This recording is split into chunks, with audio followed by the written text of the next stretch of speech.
اللہ تعالیٰ نے اس کائنات کو مختلف چیزوں سے انسان کے لیے سجایا تاکہ اس سے انسان کو راحت ملے، سکون ملے۔ اور یہی وجہ ہے کہ اللہ تعالیٰ نے آنکھوں کے لیے اللہ تعالیٰ نے رنگ پیدا کیے، زبان کے لیے ذائقے پیدا کیے، کان کے لیے سماعت کا نظام بنایا، آسمانوں کو تاروں سے سجایا۔ اس طرح وادیوں میں ہرے بھرے پھل ہیں، پھول ہیں، دریا ہیں، نہریں ہیں، پہاڑ ہیں، پہاڑوں کی چوٹیاں ہیں، پہاڑوں کی چوٹیوں کو پھر برف پوش بنایا۔ یعنی طرح طرح رنگوں سے، ذائقوں سے اللہ تعالیٰ نے اس کائنات کو انسان کے لیے سجایا تاکہ کائنات کا حسن ہو اور میرا یہ جو بندہ ہے یہ اس میں ایزی فیل کرے، اس کا دل لگے اور اس کی تکان جو ہے وہ دور ہو۔ تو کائنات کے اندر جتنی بھی حسین چیزیں ہیں جو کائنات کو حسین بناتی ہیں، ان میں سے رشتہ ایک ایسی چیز ہے، رحم جسے کہتے ہیں، وہ بھی ہماری زندگی کو بہت خوبصورت بناتی ہے۔ اور اگر رشتہ نہ ہو اور یہ تعلق نہ ہو، یہ باہمی کہ یہ میرا والد ہے، یہ میرا دادا ہے، یہ میرا خالو ہے، ماں ہے یا خالہ ہے، ممانی ہے، کزنز ہیں، بھائی ہیں، بہن ہے، یہ اگر رشتے نہ ہوں تو آپ یقین کریں کہ کائنات کی تمام تر رعنائیاں بالکل بے رنگ ہو کے رہ جائیں گی۔ نہیں ہے تو پوچھئے ان لوگوں سے کہ جو بیرون ملک رہتے ہیں، پردیس میں رہتے ہیں۔ اور میرے کافی سارے عزیز اپنے، میرے 2 بھائی، ایک بھتیجا، میرا بھانجا، بہنوئی، کافی سارے عزیز و اقارب جو بیرون ملک رہتے ہیں، اور ان میں سے کئی بہت اچھے سیٹلڈ ہیں۔ 1-2 تو ایسے ہیں کہ ان کا ہر کھانا بوفے ہوتا ہے، ان کے پاس گاڑی ہوتی ہے، ان کا گھر اے سی، ان کا دفتر اے سی، اور کئی لوگوں کے اوپر ان کی ذمہ داری ہے۔ تو ان سے جب یہ پوچھتے ہیں کہ سنائیں کیسے ہے، جب وہ بات کرتے ہیں تو وہ ہر وقت تھکے تھکے لگتے ہیں، اداس لگتے ہیں، اور بوفے کھانا کھاتے ہیں مگر لگتا ہے کہ یہ بے ذائقے کھانے کھاتے ہیں۔ اور جب وہ کبھی 6 مہینے بعد، سال بعد پاکستان آتے ہیں تو آپ یقین کریں ایئرپورٹ جو ہے وہ ہمارا چونکہ اتنا وہ ہوتا نہیں ہے، ہم تو اپنے گھر میں رہتے ہیں، آدھا گھنٹہ تک وہ پیشانی چومتے رہتے ہیں، ان کا معانقہ چھوڑنے کو دل نہیں کرتا۔ یہ ان سے کوئی پوچھے، ان کے پاس پیسہ بھی ہے، ان کے پاس سہولیات بھی ہیں، ان کی عزت بھی ہے، ان کی ایزی نوکری ہے، تو انہیں پوچھتے ہیں کہ سناؤ، بڑے موجے ہیں، بوفے کھانا ہے، اے سی سسٹم ہے، بڑا بہترین ہے۔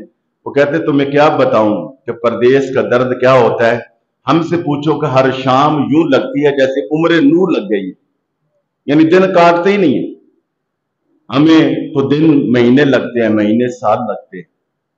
اور بہت سارے ایسے ملک ہیں کہ جہاں ہم سے کھانا بہتر ہے، وہاں کا لینڈ آرڈر سسٹم بہتر ہے، وہاں کی سڑکیں بہتر ہیں، اور وہ بڑے بڑے عالی شان جگہوں پہ رہتے ہیں۔ جب ادھر آتے ہیں تو وہ گاؤں میں جاتے ہیں، دیہات میں جاتے ہیں، جہاں کچی سڑکیں ہیں، گٹا اڑ رہا ہے، وہاں سیوریج کا وہ نظام نہیں ہے، خوراک کا وہ نظام نہیں ہے، وہاں اس طرح کے پلازے نہیں ہیں، وہاں شاپنگ مال نہیں ہے، وہاں اس طرح کی ان کے پاس گاڑی نہیں ہے، مگر جو خوشی اور طمانینت ان کے چہرے پر یہاں ہوتی ہے وہ وہاں نہیں ہوتی۔ کیوں؟ یہ رشتوں کا حسن ہے، وہاں سب کچھ ہے، رشتے نہیں ہیں، بہن بھائی نہیں ہے، والدین نہیں ہے، عزیزوں اقارب نہیں ہے۔ تو اس لیے ان رشتوں کی قدر کرنی چاہیے، ان کی اہمیت کو سمجھنا چاہیے، اور کسی بھی صورت میں نے آپ کو عرض کیا تھا کہ رشتہ ٹوٹنے نہیں دینا چاہیے۔ اور اسلام نے اس پہ جو جملہ بولا ہے، نبی علیہ الصلوۃ والسلام نے ارشاد فرمایا، کمال ہے۔ یعنی اس حوالے سے ہونا تو یہ چاہیے لاجیکلی یہ کہ جو تم سے جوڑے تم بھی اس سے جوڑو، جو تمہیں ملے تم بھی اس سے ملو، جو تمہیں دو تم بھی اس سے دو، جو تمہیں کھلائے تم بھی اس کو کھلائے، جو تمہیں بلائے تم بھی اسے بلاؤ۔ یہ نہیں کہا محسل من قطع، جو تم سے توڑے اس سے جوڑو۔ کوئی تم بیمار ہو گئے، وہ تمہاری بیمار کرسی کرے نہ کرے، جب وہ بیمار ہو جائے تم کرو، وہ تمہیں وہ شادی پہ بلائے نہ بلائے، اپنی پہ، بیٹے پہ، بہن پہ، بیٹی پہ، مگر جب تمہارے ہاں خوشی کا موقع ہو تم اسے نہ بھولو، تم اسے بلاؤ، تم جاؤ، وہ تمہیں کھلائے یا نہ کھلائے، مگر وہ جب آئے تم اچھے طریقے سے اس کی مہمان نوازی کرو۔ اس میں یہ ایک جملے میں یہ فرمایا گیا۔ اگر صرف ملنے پر ملا جائے، پیار کے بدلے میں پیار کیا جائے، تو میں نے عرض کیا تھا یہ کام تو ایک بکری بھی کر لیتی ہے، یہ کام تو ایک کتا بھی کر لیتا ہے۔ کتے سے پیار کرو گے وہ بھی دو میں ہلائے گا، آپ اس کی باڈی لینگویج دیکھیے ذرا، آپ اس کو دھتکارو اسی وقت آنکھیں بدل لے گا۔ تو پھر ہم میں، انسان میں اور ایک کتے میں اور بکری میں فرق کیا ہوا؟ پیار کے بدلے تو بکری کا بچہ بھی پیار دے دیتا ہے، پیار کے بدلے میں تو کتی کا بچہ بھی پیار دے دیتا ہے۔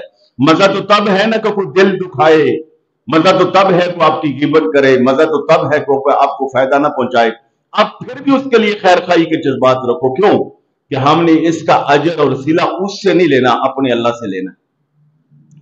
تو جتنے اچھا پھر اس کائنات میں جتنے رشتے ہیں، ان رشتوں میں سب سے حسین ترین، معزز ترین اور مخلص ترین جو رشتہ ہے وہ والدین کا ہے۔ والدین کے رشتے کی کائنات میں کوئی دوسری مثال ہی نہیں۔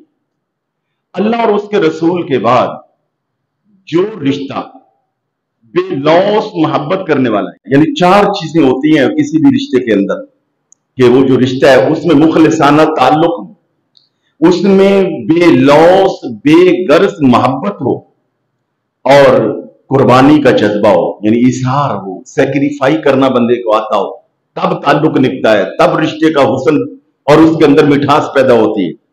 اور پھر یہ ہے کہ کیئرنگ، یعنی بہت زیادہ آپ کا خیال کرنے والا ہو۔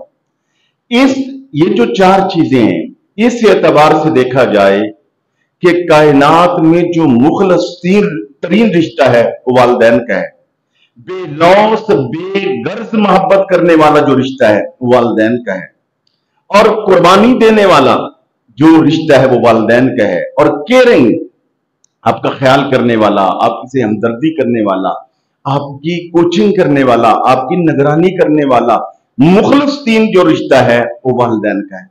کہ والدین کے رشتے کے مقابلے میں کوئی کہے میں تم سے بڑا مخلص ہوں، والدین کے رشتے سے تقابل کرتے ہوئے کوئی کہے کہ میں تم سے بے لوث محبت کرتا ہوں، والدین کے رشتے کے برابر میں کہے کہ میں تم پہ وہ قربانی دے رہا ہوں جو تیرے والدین نے بھی نہیں دی۔ والدین کے مقابلے میں اگر کوئی لاکھ مرتبہ کہے خانہ کعبہ میں کھڑے ہو کر، خانہ کعبہ کے دروازے کو تھام کر، غلاف کعبہ دونوں ہاتھوں میں لے کر، خانہ کعبہ کی دیوار کے ساتھ چمٹ کر، بلکہ حتیم میں جا کر باوضو ہو کر احرام کی حالت میں اگر کوئی کہے کہ میں تیرے والدین سے زیادہ محبت کرنے والا ہوں، میں نے زیادہ خیال کیا ہے، میں زیادہ کیئرنگ ہوں، میں زیادہ سمجھدار ہوں، میں زیادہ تیرے معاملات کو سمجھتا ہوں، بالکل ڈرامہ ہے، بالکل یہ سفید جھوٹ ہے، یہ ہو ہی نہیں سکتا۔ والدین نے اس وقت ہمارے ساتھ محبت کی تھی جب تو اس کو تو محبت کا ہم رسپانس دے رہے ہیں۔ مثلا اب اگر کوئی کہے گا تو ہم آگے سے یہ تو کہنا شکریہ، تھینک یو، جزاک اللہ، آپ میرے ساتھ یعنی اس طرح کے اظہار محبت کر رہے ہیں۔ تو والدین نے تو اس وقت ہمارے ساتھ پیار کیا جب ہم ان کے پیار کا رسپانس ہی نہیں دیتے تھے، جب ہمیں بولنا ہی نہیں آتا تھا۔ اس وقت والدین نے ہماری کیئرنگ کی ہے کہ یعنی ہمیں کھلونے کا نہیں پتا تھا، کھلونا لا کے دیا، ہمیں خشک بستر کا نہیں پتا تھا، اس نے خشک بستر دیا، گرمی اور سردی کے لباس کا نہیں پتا تھا، ہمیں انہوں نے وہ، ہم تو بول ہی نہیں سکتے، ہمیں بازار کا نہیں پتا تھا، بغیر مانگے انہوں نے عطا کر دی۔ کہ میں نے کئی ماؤں کو دیکھا، ہاں جی، وہ بچے کو دودھ پلا رہی ہوتی، ساتھ اس کا پاؤں چوم رہی ہوتی، چھوٹے بچے کو گود میں بٹھا کر، ہاں جی، ماں دودھ دے رہی ہوتی۔ کبھی وہ ہوتا کیا ہے کہ اب جو ہمیں کہہ رہے ہیں میں بہت مخلص ہوں، وہ آپ کو دے رہا ہے، آپ کو ہاتھ چومنا پڑے گا، وہ آپ کو دے رہا ہے، آپ کو شکریہ سے اور کچھ نہیں تو مسکراہٹ دینی پڑے گی، اسمائلنگ فیس دینا پڑے گا۔ اور ادھر اماں کیا ہے، اماں دودھ پلاتی تھی، ہم رو رہے تھے، ہاں جی، اماں ہمیں سنبھال رہی تھی، ہم نخرے کر رہے تھے۔ اور دودھ پلاتے ہوئے ماں کو میں نے دیکھا ہے کہ دودھ بھی دے رہی ہے اور بچے کے پاؤں بھی چوم رہی ہے، اور ابھی اسے بولنا بھی نہیں آتا، اسے الفاظ بھی نہیں آتے، پتہ نہیں اس نے پرائمری بھی پاس کرنی ہے کہ نہیں، حفظ کرنا ہے کہ نہیں، قرات سیکھنی ہے کہ نہیں، اس نے ڈاکٹر بننا ہے کہ نہیں، اس نے کوئی ایم اے بی اے کرنا ہے کہ نہیں کرنا، ابھی چھوٹا سا ہوتا ہے، کہتی میرا آرمی چیف ہے، سارا محلہ کہہ رہا ہوتا ہے یہ کالا کلوٹا ہے، سارا علاقہ سمجھتا ہے یہ کالا کلوٹا ہے، وہ کہتی میرا خان ہے، میرا انگریز ہے، یہ میرا ببلو ہے، نہ میرا چاند ہے، ہاں جی یہ میرا چاند ہے، پتہ نہیں کیا کیا ہمیں القابات دے رہی ہوتی۔ اور اس وقت جب ہمیں کوئی عقل نہیں، کوئی شعور نہیں، کوئی بات کرنی نہیں آتی، اچھا ہمیں بات نہیں کرنی ہوتی، ذرا غور کریں، واحد یہ رشتہ ہے کہ بات کے بدلے میں بات ہوتی ہے، بات کے جواب میں بات ہوتی ہے۔ ہم چھوٹے سے بچے ہوتے ہیں، ہمارے والدین خود ہی بات کر رہے ہوتے ہیں، خود ہی سوال کر رہے ہوتے ہیں، خود ہی جواب دے رہے ہوتے ہیں، ہمیں تو کچھ کہنے نہیں آتا، بچے کو تو بولنے نہیں آتا۔ تو والدین کا رشتہ ایسا رشتہ ہے کہ اور اس میں ماں کو دیکھ لیجئے، اللہ تعالیٰ نے جب اپنے بندوں کے ساتھ اپنی محبت کے اظہار کے لیے کوئی پیمانہ، کوئی معیار لوگوں کو بتانا تھا، یا تمثیل بتانی تھی، مثال دینی تھی کہ میں تم سے کتنی محبت کرتا ہوں، تو یہ نہیں کہا جتنی بہن بھائی سے کرتی ہے، جتنا بیوی شوہر سے کرتی ہے، یا جتنا بھائی بھائی سے کرتا ہے، نانا اپنے جو وہ نواسے سے کرتا ہے، نہیں، کیا کہا میں تم سے 70 ماؤں سے زیادہ پیار کرتا ہوں۔ یعنی جس مثال کا انتخاب کیا، جو پیمانہ استعمال کیا محبت سمجھانے کے لیے، وہ ماں کا ہے۔ پتہ چلا کہ ماں جیسی کوئی اور ہے ہی نہیں ہستی جو کسی کے ساتھ اتنی محبت کر سکے۔ تو والدین کا جو رشتہ ہے وہ بہت ہی حسین ہے، سبحان اللہ۔ تو اس رشتے کی قدر کرنا ضروری ہے۔ اچھا، اللہ رب العالمین نے اس رشتے کے حوالے سے، سبحان اللہ، ذرا غور کیجئے، ذرا اس رشتے کا پروٹوکول چیک کیجئے، اس کا مقام چیک کیجئے۔ اللہ پاک نے سورہ بنی اسرائیل میں فرمایا وَقَضَىٰ رَبُّكَ أَلَّا تَعْبُدُوا إِلَّا إِيَّاهُ وَبِالْوَالِدَيْنِ إِحْسَانًا۔ تمہارے رب نے فیصلہ کر دیا ہے، تمہارے اللہ نے حکم دے دیا ہے، مشورہ نہیں کیا، ترغیب نہیں دی، تم سے کوئی جو ہے وہ تمہاری رائے نہیں لی جا رہی، تمہاری تجاویز نہیں لی جا رہی، اللہ پاک نے فیصلہ کر دیا۔ قضا کہتے فیصلہ سنا دینا، حکم دے دینا۔ قاضی کیوں کہتے ہیں؟ وہ بھی منصب قضا پہ ہوتا ہے، وہی یہاں پہ ہے، یعنی اللہ نے فیصلہ کر دیا کیا کہ میرے سوا، یعنی اللہ کے سوا کوئی اور عبادت کے لائق نہیں ہے۔ اللہ تعالیٰ نے اپنی وحدانیت کا مقام بیان کیا، اللہ تعالیٰ نے توحید بتائی، اور اپنا جو اس کا مقام یعنی وہ معبود ہونا ہے وہ بیان کیا کہ میں تمہارا معبود حقیقی ہوں، میرے علاوہ کسی اور کی عبادت نہیں ہے۔ ساتھ ہی آگے کہا وَقَضَىٰ رَبُّكَ أَلَّا تَعْبُدُوا إِلَّا إِيَّاهُ وَبِالْوَالِدَيْنِ إِحْسَانًا، اور والدین پر احسان کرو۔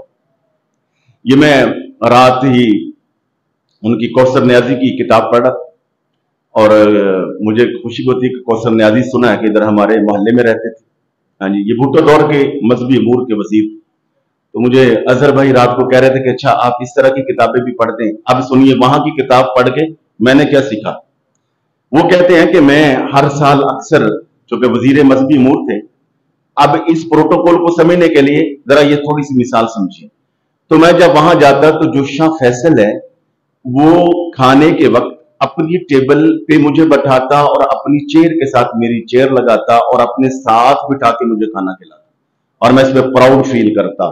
یہ میرا احساس ہے کہ اتنے وزراء ہیں، اتنے لوگ ہیں، ان سب میں سے شاہ فیصل میرے علم، جو کہ وہ شعر و شاعری بھی کرتے تھے، وہ اچھے ادیب بھی تھے، اچھے خطیب بھی تھے، پاکستان کے مذہبی امور وفاقی وزیر بھی تھے، بھٹو کے قریبی بھی تھے، اور بہت دانا آدمی تھے۔ ان سے اختلاف ہو سکتا ہے کسی کو بہت سارے معاملات میں، مگر وہ ایک قابل آدمی، باصلاحیت آدمی تھے، اور بہت اچھے رائٹر بھی تھے، ان کی کتابیں۔ تو وہ کہتے ہیں کہ وہ اپنی کرسی جو ہے اس کے ساتھ میری کرسی لگاتے، میں اس بات پر بڑا فخر کرتا۔ اب ذرا دیکھیے، اللہ پاک نے اپنے اس ذکر کی کرسی کا ذکر کیا، اللہ نے اپنے مقام اور اپنے معبود ہونے کا جو ذکر ہے وہ کیا، تو گویا اللہ کے ذکر کی کرسی لگی ہوئی ہے، تو ساتھ ہی اللہ پاک نے والدین کی ذکر کی کرسی لگا دی۔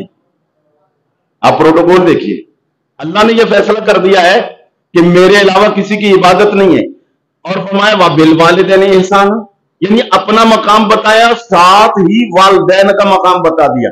اور یہاں یہ بھی غور کریں، وَبِالْوَالِدَيْنِ إِحْسَانًا، والدین کے ساتھ احسان کرو، حسن سلوک کرو۔